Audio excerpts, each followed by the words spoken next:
Sir మీకు మరి ప్యానెల్లో ఉన్నటువంటి విశ్లేషకులకు తోటి రాజకీయ పార్టీ నాయకులకు నా నమస్కారాలు.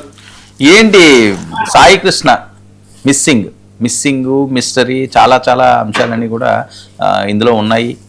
ఇవన్నీ కూడా వేరే రకంగా డ్రైవ్ అవుతున్నది. సిట్ అయితే పారదర్శకంగానే వాళ్ళు చేసేమని ఇమీడియట్గా ఫాస్ట్గానే రియాక్షన్ అయ్యారని, చంద్రబాబు నాయుడు గారు కూడా దాని మీద సింగపూర్ నుంచి వచ్చిన వెంటనే రియాక్ట్ అయ్యారని, మా పనులు మేము చేసుకుంటూ వెళ్తున్నాము, ఇందులో ఎవరున్నా వాళ్ళు మేము వదలం అన్నది వాళ్ళ వెర్షన్. మీ వెర్షన్ అంతా కూడా ఈ రకంగా కాకుండా వేరే రకంగా మీరు ట్రోల్ చేస్తున్నారు. ఏంటి మీ ప్రధాన డిమాండ్ ఈ ఇష్యూలోని?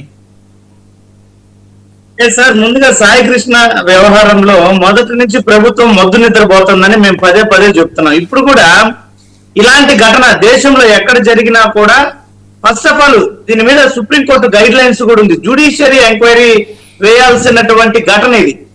ఇలాంటి ఘటనను కేవలం ప్రభుత్వం సిట్ అనేటువంటి ఒక నామమాత్రపు కమిటీని ఏర్పాటు చేసి ప్రభుత్వం మీద వచ్చేటువంటి వ్యతిరేకతని కప్పిపుచ్చుకోవడానికి చేసేటువంటి చర్యగానే చేస్తోంది తప్ప వాస్తవాలను, అసలు ఏం జరిగింది, ఎలా జరిగింది, దీనికి బాధ్యులు ఎవరు, దీనికి కారణాలు ఏంటి, ఇవన్నీ ప్రజలకు తెలిసేటువంటి పని చేయకుండా కేవలం ప్రభుత్వం మీద వచ్చినటువంటి వ్యతిరేకతని కప్పిపుచ్చుకోవడానికి చేస్తున్నటువంటి చర్య తప్ప మరొకటి కాదు.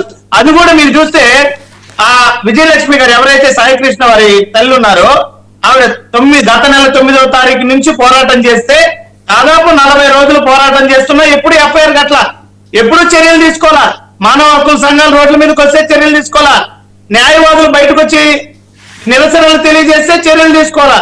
ఇంకా పెద్ద ఎత్తున ప్రజా వ్యతిరేకత వస్తే జగన్మోహన్ రెడ్డి గారు ఆ కుటుంబాన్ని పరామర్శిస్తే ఇంకా ప్రభుత్వం మీద ఖచ్చితంగా వ్యతిరేకత పెళ్లిబుక్కుపోతుంది అన్నటువంటి పరిస్థితుల్లో ఈ యొక్క సిట్ వేశారు. సిట్ వేసి కూడా 4-5 రోజుల వరకు కూడా ఆ సిఐ నాగరాజు గారిని అరెస్ట్ చేయాల. ఎఫ్ఐఆర్ ని ఏ రకంగా కోర్టులో నిలబడకుండా ఉండే రీతిలో ఎఫ్ఐఆర్ ని కట్టారు. ఇంతవరకు కనీసం సీసీటీవీ ఫుటేజ్ ఆ యొక్క ఆధారాలన్నీ కూడా పోయాయనేసి వార్తలు వింటున్నాం. అంటే ఇన్ని రోజులు సిఐ నాగరాజుకి ఈ ప్రభుత్వం వెసులుబాటు ఇచ్చిందనమాట. ఆధారాలు ఏమేమి ఉన్నాయో మొత్తం చెరుపుకోవయ్యా, ఇవన్నీ కూడా నీ ఇష్టం వచ్చినట్టు ఏం కావాలో అవన్నీ కూడా ఆధారాలని మాయం చేసుకో, తర్వాత కేసు కోర్టులో నిలబడకుండా చేసుకో, నీకు ఇబ్బంది ఉండదు మాకు ఇబ్బంది ఉండదు అనేటువంటి రీతిలో మ్యూచువల్ అండర్స్టాండింగ్ లో పోయింది ఈ ప్రభుత్వము సిఐ నాగరాజు. ఒక్క విషయం, సిట్ రిపోర్ట్ అలా ఉంటే మీ దగ్గర ఉన్న రిపోర్ట్ ఏంటి? ఏం సార్, బహిరంగంగా ప్రతి ఒక్కరు ఆ కుటుంబమే చెప్పింది నా బిడ్డని కాల్చి బూడిద చేశారనేటువంటి ఆరోపణ. కాళ్ళ గోర్లు పెరికారు, చిత్రహింసలకు గురి చేశారు, టాస్క్ ఫోర్స్ ఆఫీసులు పోలీస్ స్టేషన్ తీసుకొచ్చారు, ఆ తర్వాత ప్రైవేట్ స్థలానికి తీసుకెళ్లారు, ఏదైతే ఈ హోటల్ అంటారో అక్కడికి తీసుకెళ్లారు, ఆ తర్వాత ఇన్ని మాట్లాడుతున్నారు. సురేష్, ఇప్పుడు అది ఏం జరిగినా అది ఎవరికి తెలియదు, అదైతే వాస్తవం కదా. ఇలా జరిగింది అట అనుకోవడమే. మనం పబ్లిక్ గా దీన్ని ఆ గోర్లు ఏంటి సంవత్సరం రోజులుగా ఆ స్టేషన్ మాయమైపోయింది. సీసీటీవీ ఫుటేజ్ మాయమైపోయింది, అక్కడ తప్పు జరిగింది కాదని ఎవరు అంటలేదు. గోర్లు పీకేశారు, ఈ పీకేరు, ఐ పీకేరు, ఇలా చేశారు అని ఎలా చెప్తున్నారు? చేశాం కదా అంబటి గారు ఇచ్చినటువంటి ఫోటోలు. ఎవరు ఆ ఫోటోలు? ఎవరు అంబటి గారివి? మళ్ళీ సమావేశం పెట్టి నేను విడుదల చెంది పేర్కొని నిరూపించండి కూడా సవాల్ చేశారు. మీరు విన్నారు. ఆ కుటుంబమే చెప్పింది మేమే అంబటి గారికి ఇచ్చి అవి విడుదల చేయించామని చెప్పి ఎవరైతే ఆ సాయి కృష్ణ మేనమామ నవరం గారు ఉన్నారో ఆయనే చెప్పాడు. వాళ్ళ మదర్ ఏం చెప్పారు? చంద్రబాబు నాయుడు గారి దగ్గరికి వెళ్ళి మీరు చాలా బాగా చేస్తున్నారండి, చాలా ఫాస్ట్ గా చేస్తున్నారండి, ధన్యవాదాలని చెప్పారు. లోకేష్ గారు ధన్యవాదాలు చెప్పారు, పవన్ కళ్యాణ్ ధన్యవాదాలు అన్నారు, చంద్రబాబు గారు న్యాయం జరిపింది, రాష్ట్ర ముఖ్యమంత్రి తలుచుకుంటే అది న్యాయమే జరిగిపోయిందని చెప్పిందట ఆవిడ. ఏం న్యాయం జరిగిందని మీరు చెప్పండి సార్. పోనీ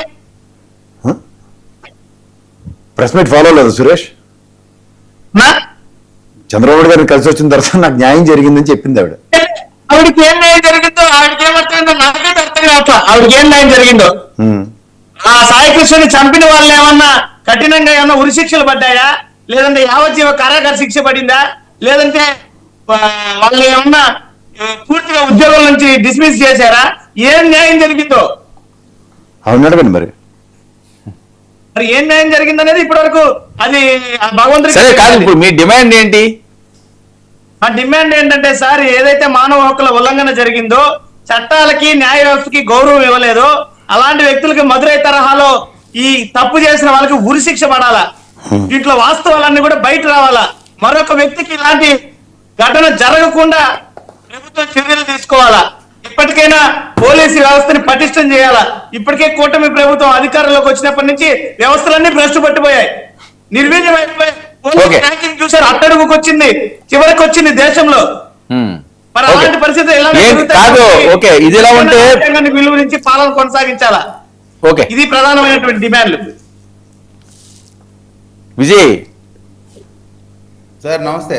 నమస్తే. ఇన్ని డిమాండ్లు వాళ్ళకు ఉన్నాయి, మీరు కూటమి వచ్చిన తర్వాత అన్ని సర్వనాశనం అవుతున్నాయట, దీని మీద నిగ్గు తేల్చాలట, ఎక్కడో వేరే రాష్ట్రంలో జరిగినట్లుగా ఇక్కడ జరగాలట, అది వాళ్ళ ప్రధాన డిమాండ్. అతి నీచంగా, క్రూరంగా, అన్యాయంగా ఒక మనిషిని బలి తీసుకున్నారని.